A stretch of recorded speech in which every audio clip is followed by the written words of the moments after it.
So, welcome everyone. My name is Megan Waters, and I serve as the Director of External Education here at the McConnell Center. It is my honor to welcome each and every one of you here this evening on behalf of the McConnell Center and the University of Louisville. As Director of External Education for the past 3 years, it has been my great privilege to work alongside some of the finest social studies and civics educators in our Commonwealth. These men and women, many of whom I see here in the audience this evening, work tirelessly to ensure their students not only acquire civic knowledge, but develop civic skills and dispositions that, in no uncertain terms, ensure the survival of our great republic. I think I speak on behalf of all of us gathered here tonight and online when I say thank you for the important work you do, and on a more personal note, thank you for your trust in me, and most importantly, your friendship. The past 3 years have certainly been an exciting journey for me, but my journey here at the McConnell Center did not start in 2023. My journey here began long ago. 16 years ago, in fact, when a 15-year-old Megan began studying here at the McConnell Center under the tutelage of our director, Dr. Gary Gregg. Dr. Gregg is no stranger to any of you in the room this evening, so he needs no real introduction, but I did want to take a moment to personally thank him for taking a chance on a very young college student and helping her achieve her dreams. I also want to recognize and applaud his extraordinary vision and determination to grow the McConnell Center into a nationally recognized oasis of excellence. As many of you may know, Dr. Gregg is not only director, professor, mentor, but he is also an author. And for the last several years, you might not have known that he has been laboring to write a biography of the man he says, quote, is the reason the Declaration of Independence is more than just a forgotten piece of parchment. George Washington, of course. I'm excited to announce that his new book, George Washington, Citizen, Soldier, Statesman, will be released in May as part of our nation's efforts to commemorate our semi-quincentennial in a series called The Faces of Mount Rushmore. So ladies and gentlemen, without further ado, the director, the professor, the mentor, the author, and friend to us all, Dr. Gary Gregg.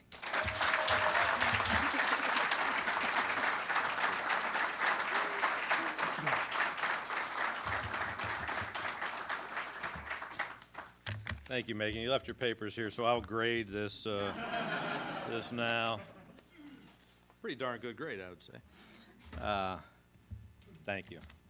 Thank you all for coming out this evening or for checking in with us online. Really appreciate it. I know it's a Friday evening, and we all have other things we could be doing tonight. But I don't know about you, but I could feel the energy out there, really incredible energy, and I hope not to bring it down too much right now. But thank you for being here. Really appreciate it. 2026 is the 35th anniversary of the McConnell Center. And tonight, March the 20th, is the 35th anniversary from the day that Senator McConnell took up his pen, and I would imagine it was his, I should have checked with him on this before. It's just not being recorded or anything, so. But one of the things, if you don't know, Senator McConnell is a creature of habit, and he carries with him a gold cross pen that his grandfather, I believe, gave him when he was graduating from high school, if memory serves. Or college, one of the two. So I would imagine he took that pen that meant so much to him and he picked it up and signed the paperwork that created the McConnell Center and made the foundation for everything that has happened and all of the relationships that have been built over the last 35 years. I wish he could be here with us this evening. I know he wishes he could be here with us this evening. But there are a few things happening in the world. Including Senator Thune holding the Senate in session over the weekend. So he is unable to be with us, unfortunately. But he did write to me today. He sent me this letter this afternoon. and asked me to read it to you tonight, so if you'll indulge me. Dear friends, I am pleased that you are gathered this evening to commemorate the 35th anniversary of the McConnell Center at the University of Louisville by celebrating the center's contribution to civic education in Kentucky. I regret that business in Washington, D.C. prevents me from joining you. When I established the center in 1991, I hoped it would serve Kentucky's best and brightest students and contribute to their knowledge of our country and our political system through exposure to key leaders in our nation, study abroad opportunities, and unique experiences typically found at Ivy League institutions. As important, I hope that many of them would stay in the Commonwealth. We now have nearly 300 alumni in the McConnell Scholars Program, most of them whom live, work, and lead in Kentucky. Under the leadership of Dr. Gary Gregg and with the support of a tremendous staff, the center has evolved in ways I never imagined. We are engaged not only across the Commonwealth, but with the United States military through the Army War College, and reaching people across the nation through the program's podcasts, videos, and books. I'm so proud of the center's important statewide footprint that has now reached more than 1,000 Kentucky K-12 teachers, and through those teachers, thousands more young Kentucky students. Each year, I enjoy meeting our high school students who participate in the Summer Young Leaders Academy, which has now served hundreds of talented young Kentuckians. I couldn't be more pleased with the contributions the McConnell Center has made toward educating our citizens and with our country commemorating our 250th birthday. I'm glad to see the center continuing to have such an impact with its new book, America's Autobiography, Key Documents That Tell Our Story. To all the teachers in the audience, thank you. Thank you for all that you do for the young people in the Commonwealth. To others in the audience, thank you for your support and engagement. Please enjoy this evening of celebration and continue to do the great work of standing up for the values and ideas that made America the greatest nation in the world. Sincerely, Mitch McConnell.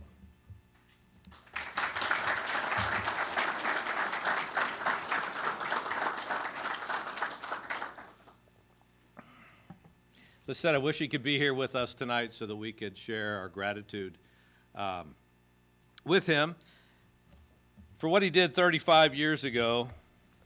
Changed my life in a big way, and changed, I think, most of the people's life in the room in some way, and certainly touched your lives and your careers. Many of us in the room tonight would never have met. I probably would have never certainly lived in Kentucky. Might never visited Kentucky. I don't know.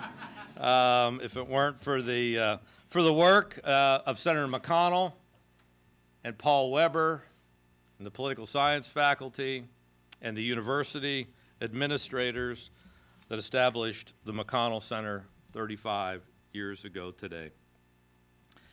We all owe them a tremendous debt of gratitude. We all owe him a tremendous debt of gratitude. And fortunately, this is only the beginning of our year celebrating our 35th anniversary. And so we'll invite you back for other opportunities, I'm sure, as the year goes on. Well, tonight we celebrate in particular the McConnell Center's work in civic education, in nurturing, teaching, inspiring generations of young citizens and their teachers. And it all began with the very foundations of the center in the political science department and those early faculty, Paul Weber and Phil Lemley, Landis Jones, and others, who taught our first generation of McConnell scholars to be good citizens and leaders. As time went on, new faculty arrived in political science to continue that good work. And then, with the senator's help and encouragement, we took our civics to Kentucky teachers in 2005 to help them be better teachers of American history, social studies, economics, and geography. And then in 2014, we took up the challenge of helping top-performing U.S. Army officers to help them think through their oath of office, their oath to the Constitution, and to better understand the origins and the demands of our constitutional order. The failures of civic education, it seems to me, are now well known. We all feel it out there. And efforts like the McConnell Center have started to spring up, many being created by state legislatures around the country. We didn't have to be set up by a state legislator, and we didn't wait until the crisis came to us. We were well ahead of the curve on that. More than a decade before the rest of the country seems to have caught on to the problem.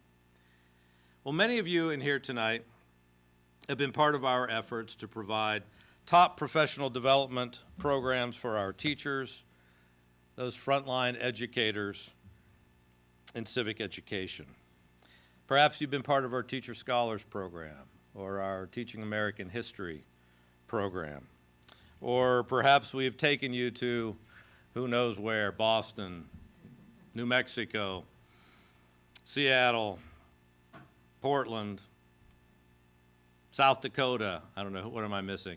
Milana's here. Milana took them everywhere around the country, so back in the day. New Orleans, back in the day. So perhaps you were on one of those trips or more.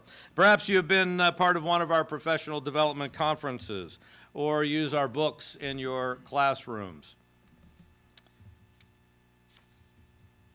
Whatever your connection is today to us, teachers, I want to thank you. I thank you on behalf of everybody else in the room for what you do in the front lines, not only of civic education, but of just developing our young people in the Commonwealth. Can I ask everybody to give a hand to the teachers online in the room tonight?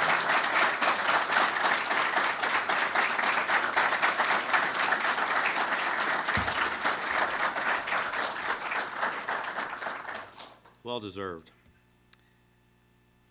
We have also been hosting the state's We the People competition, and thanks to the work of Glenn Manns, who is, where are you, Glenn? Glenn Manns and our civic education coordinators over the years, they've kept that program alive. Many of you might not know what that program is, but we've sort of kept it alive. We've hosted the state competitions here partly in this room when it's not so hot, usually in the winter. So apologize for that heat we have tonight. But one of the interesting things that happened today, we had a professional development going on today, and Diana Owen was there. I haven't seen Diana here tonight. Is she here tonight? She is. Oh, Diana, good to see you. Besides Diana being a Ravens fan, which I have to forgive her for, I discovered that last night. She was here today to present her research as part of the Civic Education Research Lab at Georgetown University that showed definitively that We the People program that we have been sponsoring for how many years, Glenn? 20 years, has shown real dividends, that the education level of those kids that go through that program is significantly above kids that just go through normal, whatever's normal civic education program. So we're proud of that, and we know it is paying dividends. For more than 20 years, we've hosted our Young Leaders Academy here on campus, a kind of boot camp in constitutionalism for top students in Kentucky. And we've reached thousands of students through our videos and podcasts and our promotion of our material to them beyond the ones that have come in the moment. It's been quite a run for the last 35 years. I haven't done it alone, of course. A small group of us haven't done it alone. It's taken a lot of partners, a lot of donors, a lot of friends, a lot of staff, a lot of faculty to make it all happen. Wish I had time to thank everybody tonight that deserves appreciation, that's online, hopefully watching tonight, or that are with us. But I don't have time for all of that. But I do have time to thank the civic education coordinators, the staff that have come along my side and helped me build this program over the last more than 20 years. So I think back in the earliest days of Barbara Perry being here. I know some of you were bragging about how great Barbara Perry was earlier when we were out in the hallway, and she is great. Milana Salyer, who's here with us, I know, tonight. Milana and Tricia Macklin and Ben Gies and Natalie Tracy, who's also here somewhere tonight. Natalie. Madeline Shelton, and of course Megan Waters. They've all been essential to helping us build this program. But there's been one staffer that's more essential than all the rest. She's not going to get out of the room before I say it. Sherry Allen, don't run.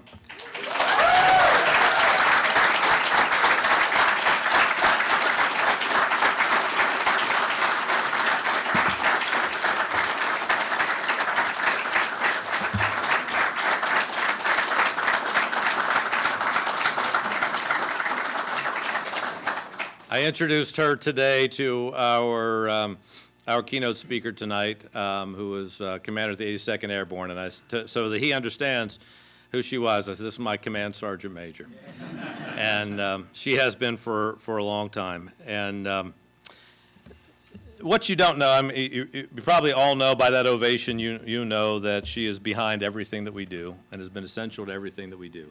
But you might not know that there was a period for 2 years when we had to make a choice here at the McConnell Center. We didn't have enough money. We had to either hire a staff to run the program or do programming. And that was her choice. And Sherry stepped forward, and her and I ran it for 2 years. The Scholars Program, everything else we did, but also we did the Civics Program. So Sherry, you're our MVP. Can't imagine the program without you. Thank you for everything. For these last 35 years, because she's been around from day one.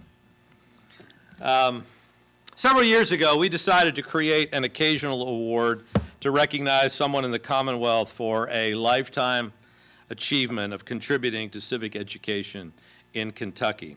We call it the Henry Clay Cup for exemplary service in civic education. And of course, it's named after one of the two most important senators in Kentucky history, Henry Clay, who happens to be really important to the other greatest senator in Kentucky history, who we're kind of close to. So it was fitting. We have only honored 2 educators with this cup in its history. Glenn Manns, who's with us again tonight, and I mentioned, and then posthumously, Carmen Thompson. Well, tonight we are proud to add a third, even though he told me tonight he didn't deserve it, but nonetheless, a third honoree to that very elite, very small elite list. Megan, would you come forward, please? And if I could have Seth and Will come forward. These two men are here with Megan because they represent a small part of the legacy of our Henry Clay Cup awardee.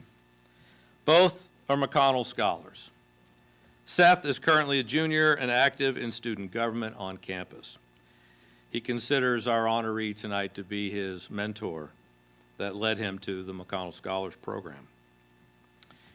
Will was also a McConnell Scholar and is currently a 2L at a little school up the road called Harvard Law School. Will not only is a 2L thriving in his classes, I assume I haven't checked those grades. You doing okay? I just wrote that, I don't know. I think he's thriving in his classes. He's also was on this past year the moot court team that finished 4th in the nation. And most importantly, he did it all while having a baby a couple of months ago. So, Will, really incredible. Glad to have you here with us.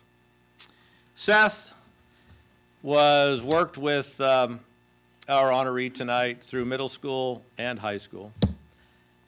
Will was a graduate of 7th grade, right? 7th grade,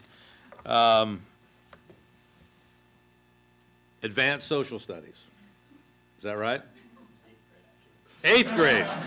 8th grade advanced social studies class of our honorees. And now that you've given it away by talking to him at that, checking out, I guess we all know our honoree tonight is going to be Dr. Justin Mitchell. Justin, would you come forward?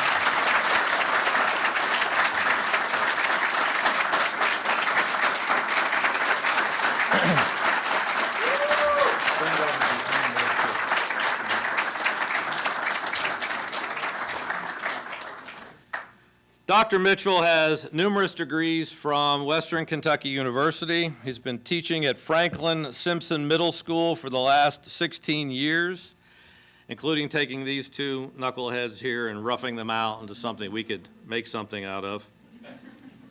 He's been an innovative teacher that always goes above and beyond the call of duty to inspire his students.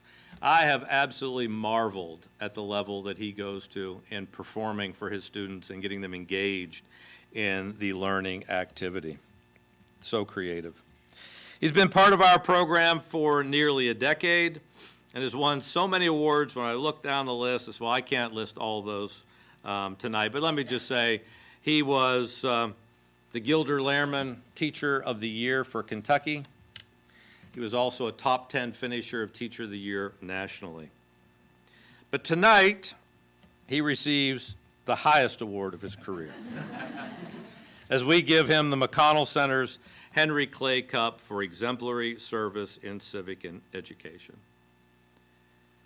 Justin, it's been a pleasure serving with you. It's been a pleasure being at conferences with you. I've learned so much from you, and I am inspired by what you do for your students. Ladies and gentlemen, Justin Mitchell.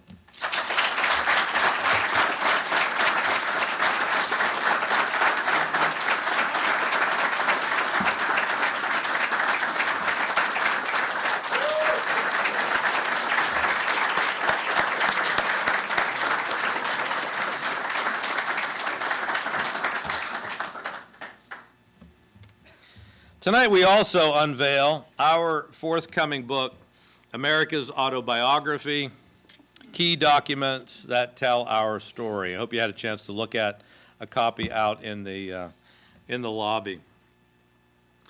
This is a project that we began several years ago, in part because a man named Justin Mitchell cornered me in a lobby and said, teachers need help.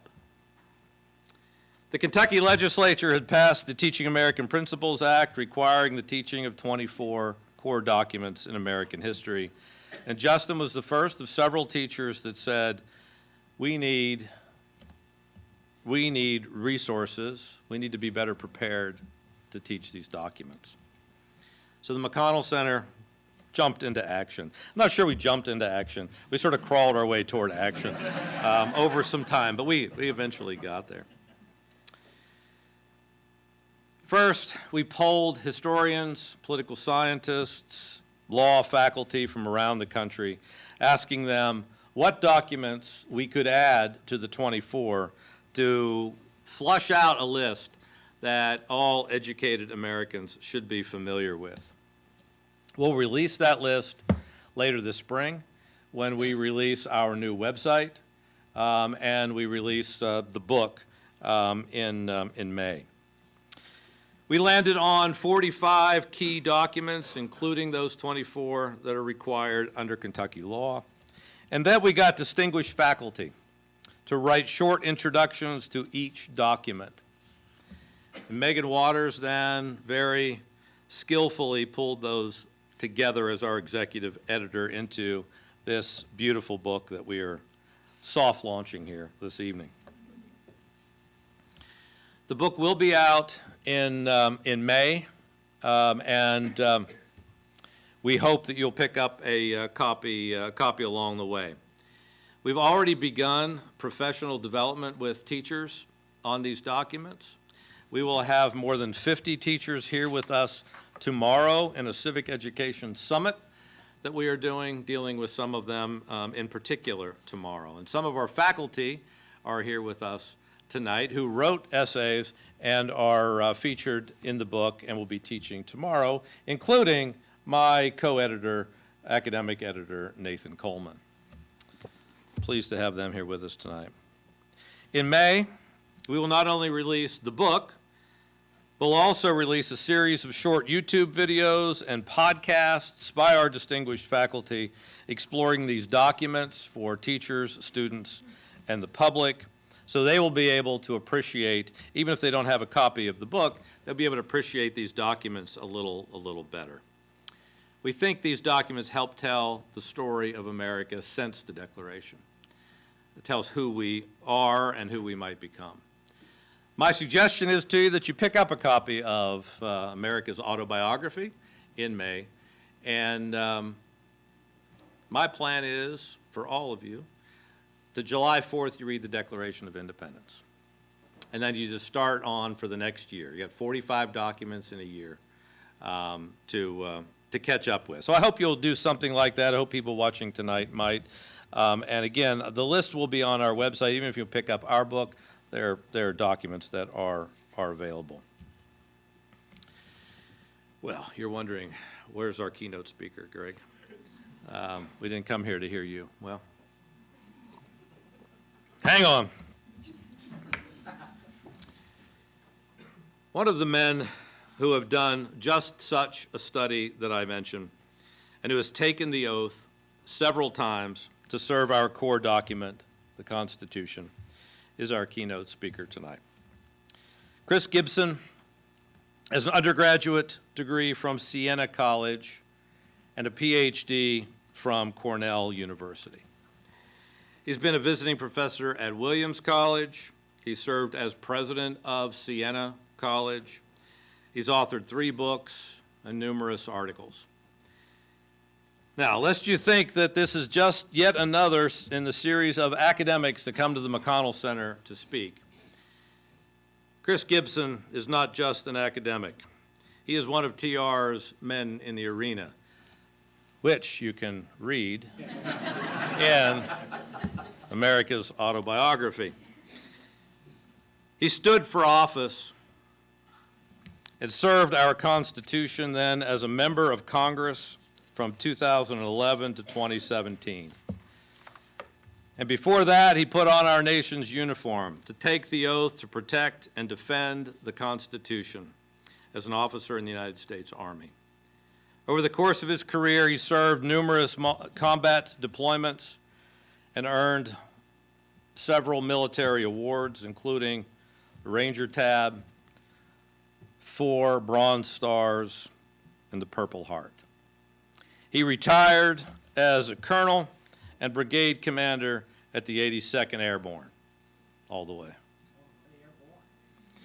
In so many ways, I think Congressman Gibson embodies the ideals of the McConnell Center, a man dedicated to leadership, scholarship, and service, a man in the arena, but not of the arena, a true scholar and thinking man who successfully enters the political fray, frankly feels like a rarity these days. But as our book demonstrates, America's Autobiography, it wasn't always so. It certainly was not so in Philadelphia in 1776. And it was not so in Philadelphia in 1787. Dr. Gibson's newest book is The Spirit of Philadelphia, a call to recover the founding principles, which I cannot recommend to you more. Ladies and gentlemen, no further ado. Colonel, Congressman, servant, Chris Gibson.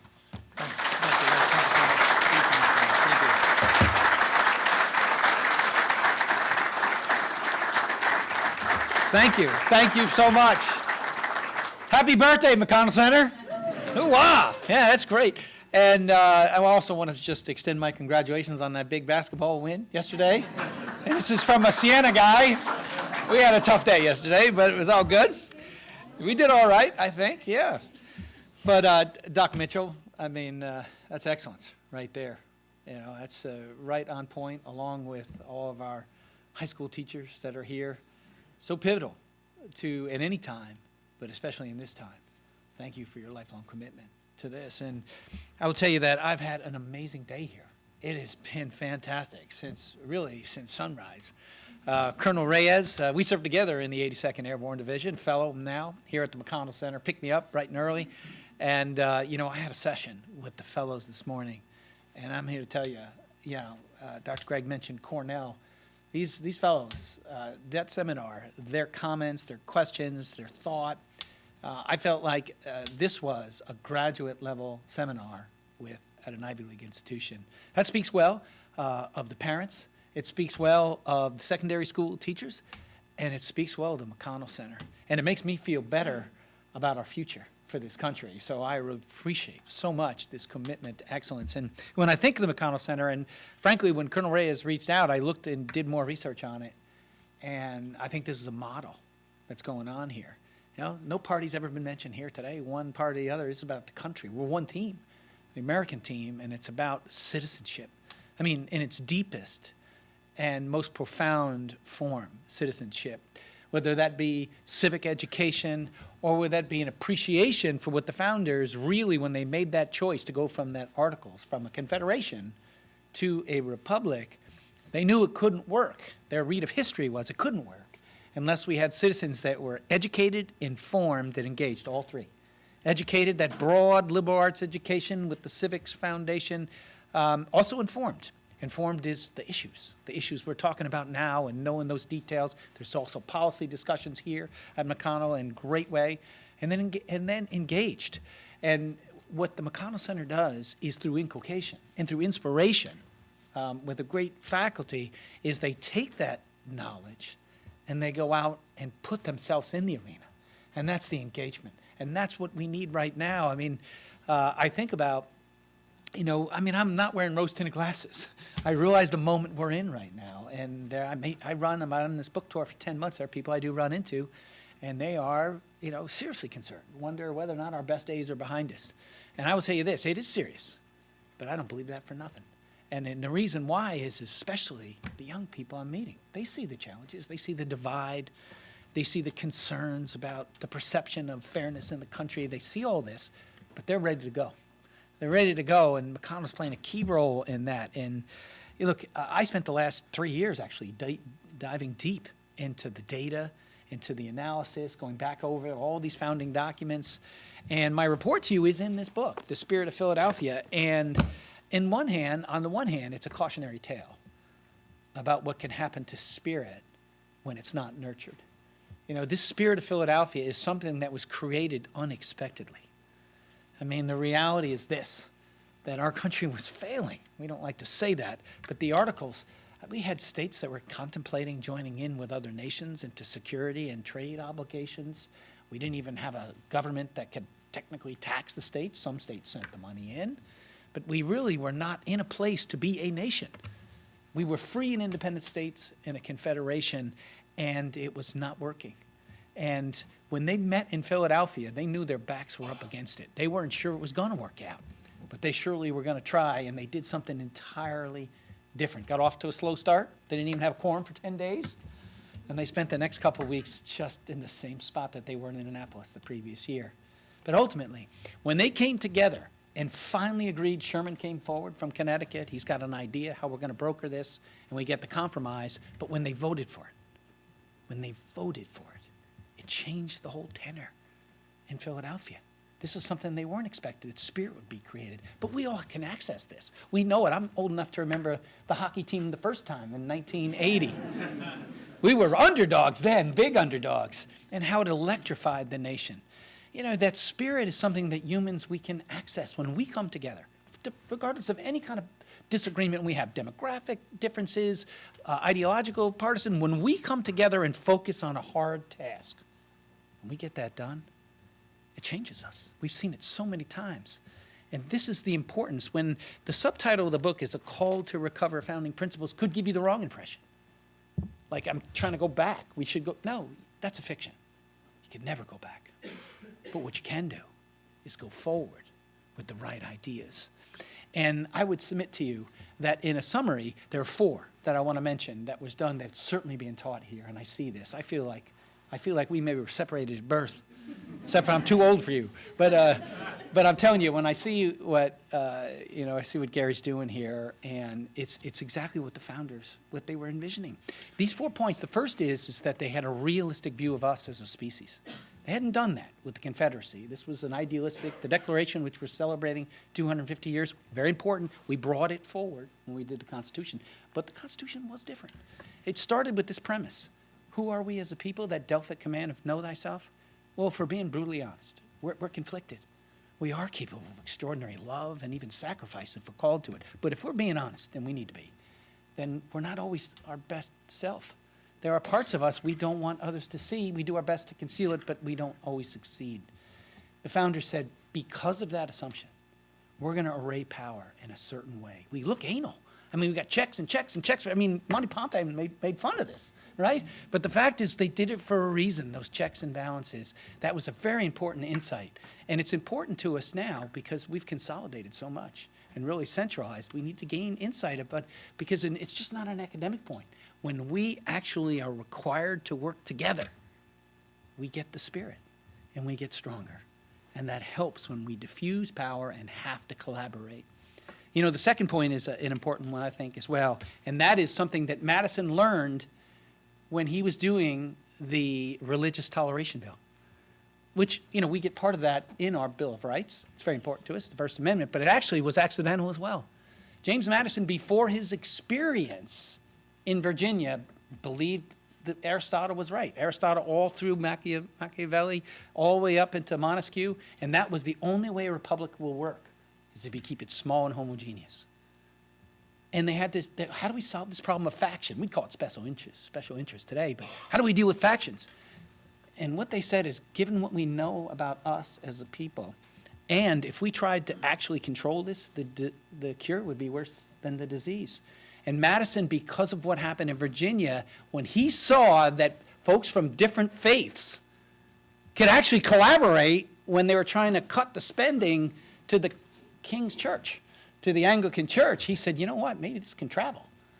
And this was the idea that today's friends, today's political allies, could be tomorrow's adversaries. And more importantly, today's political adversaries could be tomorrow's allies. That keeps us all in the game. Our parents taught us the golden rule, treat others the way you want to be treated. Of course, there's a transactional nature, but if you know that today's adversary could be with you tomorrow, you're going to treat them in a different way. You're going to disagree with them. You're going to point it, debate, but you're going to treat them knowing that could be tomorrow's friend. It could be tomorrow's ally. And my question is today, how are we doing on that? How are we doing on that one? That's another principle we can recover. Just because we disagree with somebody, they're an American too. And there's probably something else that we can agree on. Important insight. That third point I want to make to you is about representatives themselves. We've got a great Secretary of State here today who, he was surprised when I told him I'd seen him before. He looked at me like, people say that, sure. No, I had. I saw him on PBS The News Hour. I'm one of those geeks. Did a great job, by the way. And his message was entirely on point. But, you know, the founders said that they realized that part of us is that we're not always our best self. We tend to move towards satisfy, working on our needs. And so the founders counted on, which of course is a reasonable point, but the representatives are meant to elevate, refine, right? And frankly, get us to move off our near-term interests. Sometimes we got to do things for our long-term interests, and we also have a thing called the greater good.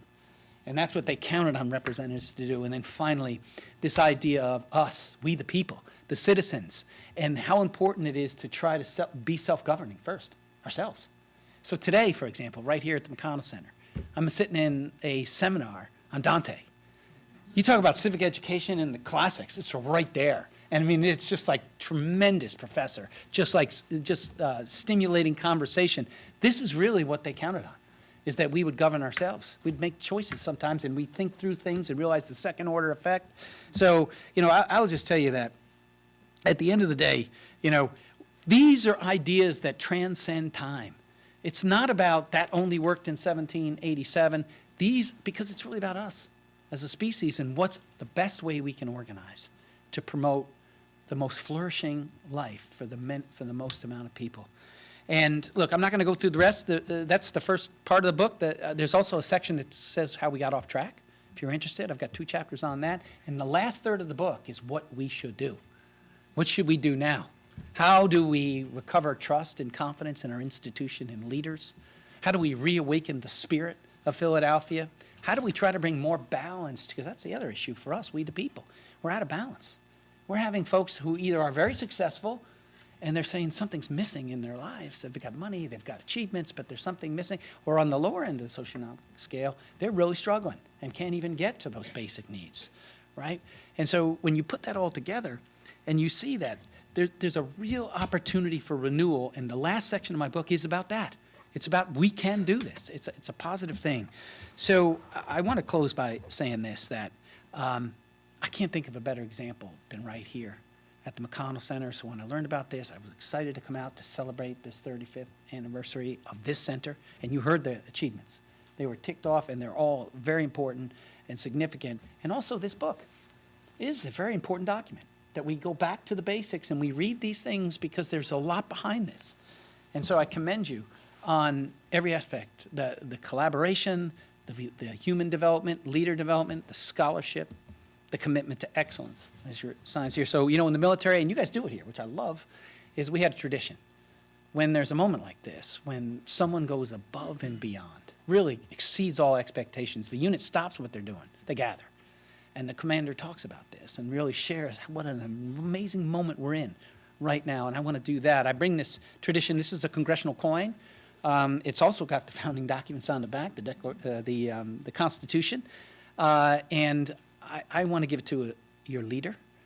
I want to give it to Gary here, Gary Gregg, Dr. Gary Gregg, but it's really to the entire center. It represents all the support, including the people who have supported it financially, the teachers, the professors, those that are alum of the program now, who are now paying it forward out there. You are making a huge difference. And don't, turn off the news sometimes and don't believe everything you hear, because our best days are still in front of us. Congratulations.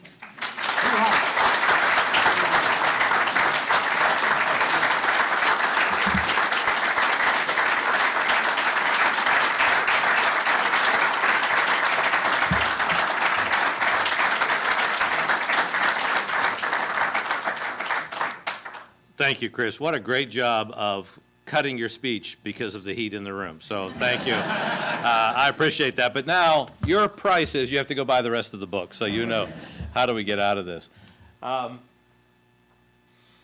Chris, we have a little tradition here at the McConnell Center as well, and we started in 2000 of giving our very special guest speakers an autographed or a personalized, I should say, Louisville Slugger bat. And we have bats now. We've given bats to everyone from Hillary Clinton and Colin Powell and Condoleezza Rice and Petraeus and, I don't know, half the Supreme Court, Joe Biden, who knows. But you are the latest to be part of that club, sir. And so thank you for... I could have used this when I was in Washington.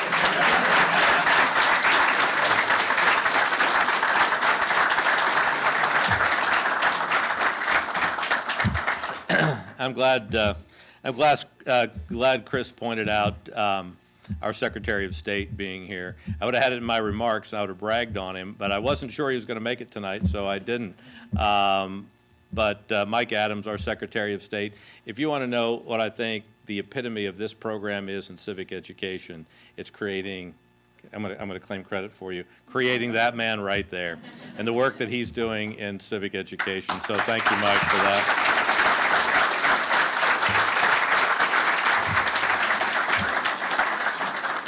Thank you all for coming out. I know it was a Friday evening. I know you had other things to do, but I really appreciate you coming out.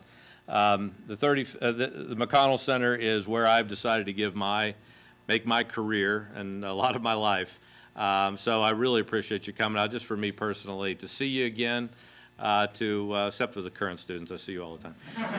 But to see you again, to hug and remember old times. So thank you very much for coming out this evening. We look forward to seeing you again some point during the 35th anniversary. So look for news and look for America's Autobiography, coming out in May. One of the things I should say, though, is I'm hawking the book. Any proceeds we get from this book will just be plowed right back into giving classroom sets. So we plan on thousands of these being placed in Kentucky classrooms by the fall. So anytime you buy one, we can send one off to a kid. So just keep that in mind. Thank you all. Safe travels.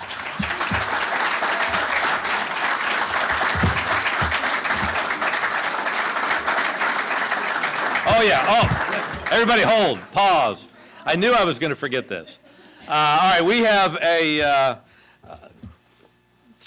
Congressman Gibson's book to give away, as we sort of do here at the McConnell Center. And so since we didn't pass out little sheets before, Natalie did a randomizer with all the names of those of you that were here tonight. And then Megan stuck in my pocket this name, and so, which I forgot to read. So the winner of tonight's lottery is Mallory Pennington. Come on.